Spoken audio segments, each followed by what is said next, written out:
প্রধান উপদেষ্টার প্রেস সচিব শফিকুল আলম বলেছেন, গত 15 বছরে মানুষের অধিকার হরণ করেছে সাংবাদিকতা।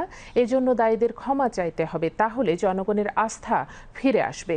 দুপুরে জাতীয় প্রেস ক্লাবে 24-এর গণঅভ্যুত্থান পরবর্তী গণমাধ্যমের হালচাল নিয়ে আলোচনা সভায় তিনি একথা বলেন।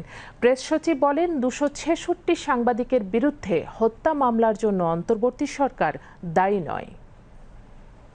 আগে আমরা যা করেছি 15 বছরে আমাদের সবারই সত্যিকার অর্থে ক্লিন আপ করতে হবে। We have to come clean. আমরা যদি অন্যায় করে থাকি এসে আমরা বলি, আমরা কেউ কাউকে কিন্তু বন্ধ করছি না পত্রিকা, কিন্তু আমার যেটা বলা, আমরা যেই অন্যায়গুলো হয়েছে এইটা বলার মধ্যেও একটা সাহস দরকার। এই সাহসটা আমাদের, আমরা যে অন্যায় করেছি, এই জার্নালিজম গত 15 বছরে বাংলাদেশের মানুষকে অধিকার হরণ করেছে। আমি এটা বলতে হবে যে না, আমার এই অধিকার হরণ করেছে, আমি সরি। আপনাকে এই সরি বলতে হবে, নতুবা আপনাকে অন্তত নিজের মধ্যে ইন্টারনাল একটা কমিশন করে বলতে হবে যে না, আমি এই সময় এই জায়গায় আমার জার্নালিজমের ফেলিউর ছিল। এই জায়গাটা খুব ইম্পর্টেন্ট। এটা আপনার বলতে হবে যাতে আপনি নতুন শুরু করতে পারেন ভালোভাবে।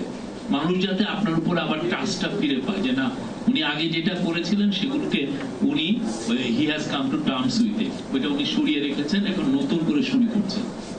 যতক্ষণ না আপনি এটা বলছেন আপনার উপরে মানুষের ট্রাস্ট আসবে না, আপনাকে সব সময় সন্দেহের চোখে দেখবে, এবং তাতে পুরো বাংলাদেশের জার্নালিজমের পুরো অ্যাটমসফিয়ারটা ভিশিয়েটেড হয়ে থাকবে। আমাদের নতুন ইকোনমিক মডেল দরকার, যেখানে কপিরাইট প্রোটেক্টেড হবে, যেখানে জার্নালিস্টদের বেতনটা প্রোটেক্টেড হবে।